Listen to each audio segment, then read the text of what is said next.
Hi, my name is called Beer, and let's start with Sons of the Forest. So here alongside the sandbox spot where you cut the trees, build cute houses, lay traps and free roam this beautiful world, there is this cannibal part of the game. You have to defend yourself against a clan of genetic mutant enemies that have beliefs, families, morals and appear almost human, except that they want to kill and eat you. Well, come on, let's admit, you are looking like a snack, you gorgeous. So here you are sent to find a missing billionaire on a remote island, and you find yourself, as I mentioned before, in a cannibal-infested hellscape. Craft, build and struggle to survive, alone or with friends. Also, as you probably know, you can have a mutant waifu here, with more legs and more hands than you are used to. So I guess with more than one butt crack as well and... interesting. Anyway, the game has a very positive review score left by hundreds of thousands of people and the price is really nice. I imagine that they could just make the base price of it 60 euros and ride the wave of popularity, but the price of the game is just half of that, and with a discount, even less. Lens Island.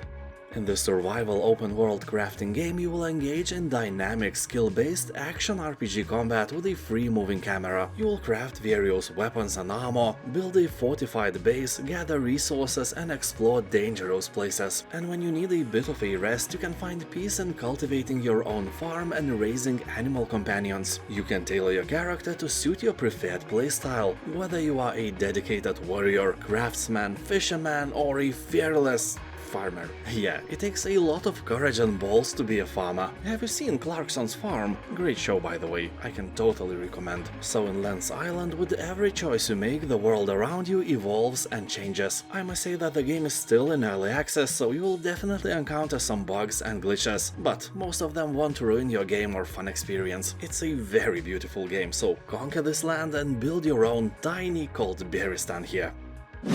Inertial Drift. Usually I avoid car games on my channel, but so it happened that a few years ago I played the demo of Inertial Drift and I really liked it. It is a super beautiful and really entertaining racing game, and also the price of it is more than great. You must hate gaming in general to ignore offers like that. I'm kidding, of course. Anyway, the game is set in 90s retro future, and it is an arcade racer with a unique handling model and satisfying twin-stick drift mechanics. So don't play it with your keyboard, please, just don't.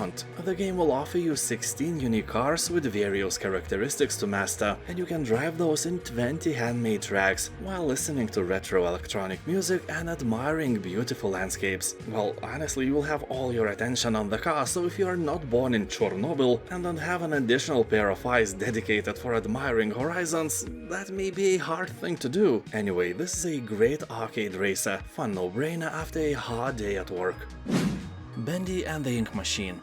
This is a first-person puzzle action horror game that begins in the far days past of animation and ends in the very dark future. You will play as Henry as he revisits the demons of his past by exploring the abandoned animator's workshop. With twists and turns around every corner, this game is sure to thrill you. It will play with your childhood memories and will try to make casual fun things into a horror-ish nightmare. You'll never look at cartoons the same way again. The first chapter sets the tone for the adventure ahead. Solve the riddle, escape the workshop. Above all, fear the machine and survive. Dome Keeper.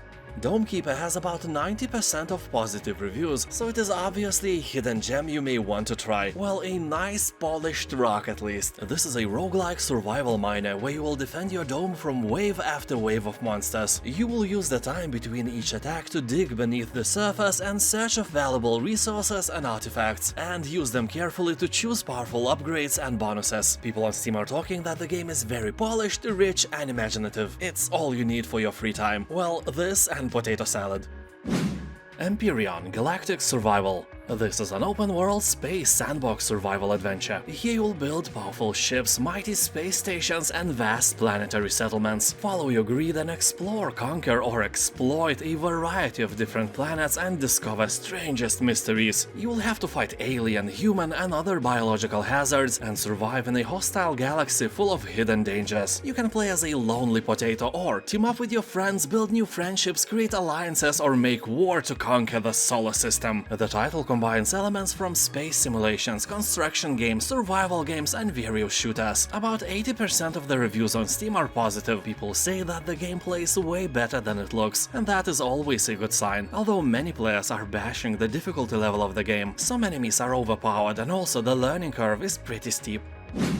Stasis, Bone Totem. Perhaps I should start with the fact that the game has an overwhelmingly positive review score on Steam. That is always a great sign. Here you'll take control of Mac and Charlie, a husband and wife duo who make their living by searching the ocean for salvage. But when you stumble upon an abandoned oil rig in the Pacific Ocean, you uncover a horrific secret, and the evil corporation behind it will do anything to keep it hidden. As you embark on your adventure, you will encounter an immersive narrative filled with spine-tingling horror and unexpected twists.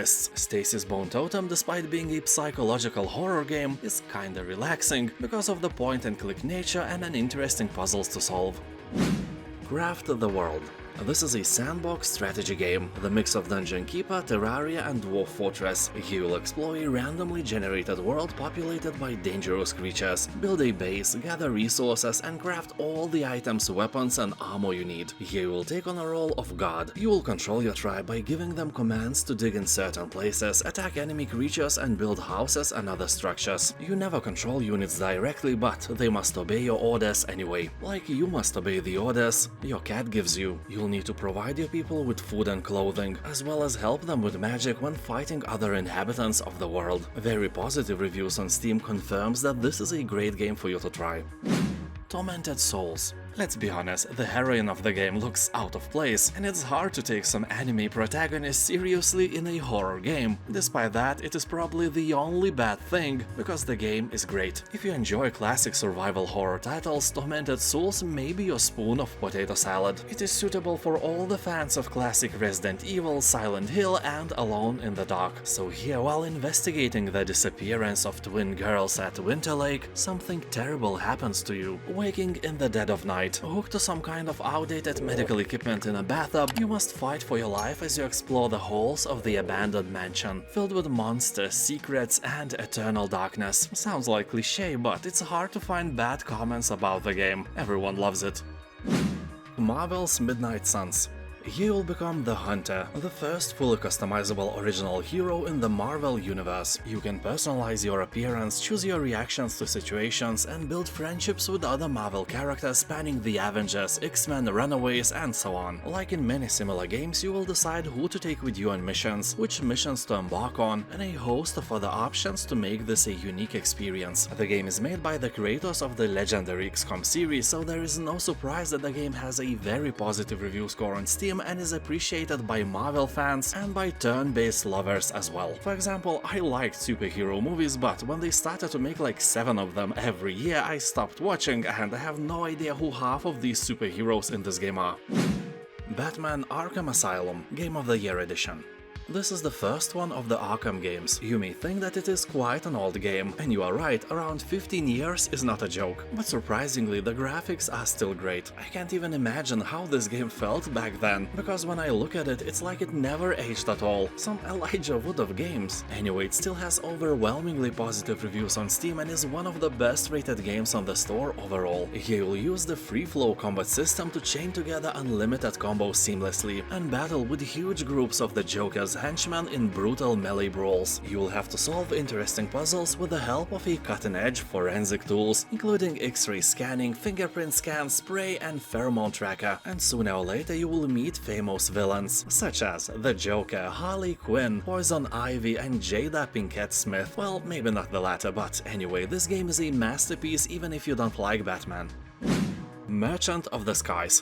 Here you will become a captain of a trading airship. All you have to do is to get rich and embark on many adventures in the process. Overall, this is a sandbox trading game with light base building and tycoon elements. You start as a captain of a small cloud ship and work your way towards establishing your own trade company. Game incorporates exploration, base building, trading, and some minor RPG elements as well. Yeah, you will get experience and become more savvy when it comes to trading, then start your own goods production. And as an experienced cloud tycoon, tycoon, you will establish trade routes to move and sell goods without your direct involvement. And, get rich and build your own mansion from more than 200 different building blocks. People are saying that this is a very nice chill game suitable for everyone who just want to relax after a hard work day. Rust. The only aim here is to survive. Everything wants you to die. The island's wildlife, other inhabitants, the environment, other survivors, and so on. So do whatever it takes to last another night. The game itself is an MMO in very active development, with a guaranteed content patch every month. From regular balance fixes and improvements to AI and graphic updates, to adding content like new maps, musical instruments, trains, and drones, as well as regular seasons and events. There is always something interesting or dangerous, or both, happening on the island. You'll find procedurally generated worlds with map editor support. You can host your own servers, ride a vast array of vehicles from cars and trains to hot air balloons and helicopters. You can build houses, farm, or do almost anything you want. The game is huge. Not as huge as your mama though. Let's build a zoo.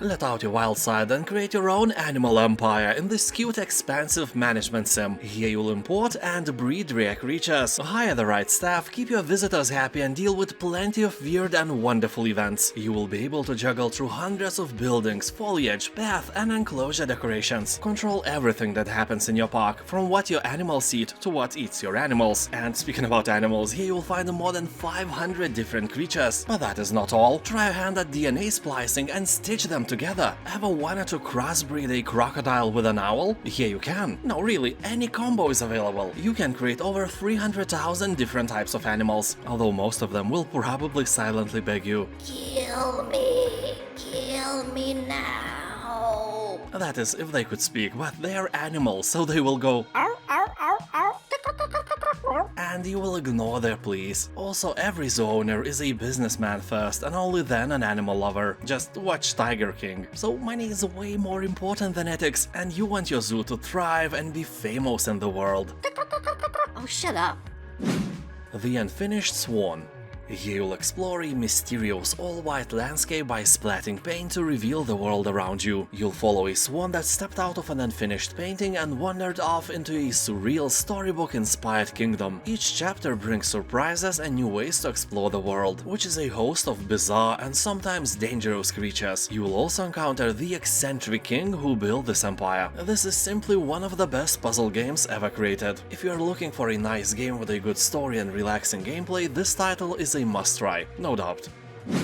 War for the Overworld. This is a strategy-based building RTS where you will excavate and build your own dungeon. Yes, you are almighty evil dungeon master or mistress. Here you can choose from over 60 rooms, spells, potions, rituals, defenses, and constructs as you progress through the game. Just be warned, the game is quite fast-paced, so you'll have to build like a swift underlord you are, or else your beautiful dungeon creatures might not win against the ugly, puny heroes. In the game you can also build your own maps and campaigns, so unleash that inner creator you borrowed somewhere deep down under the bed long time ago. It's your time to shine. People on Steam are calling this game a spiritual successor of Dungeon Keeper. You know, with all the dark humor, evil creatures, and evil you.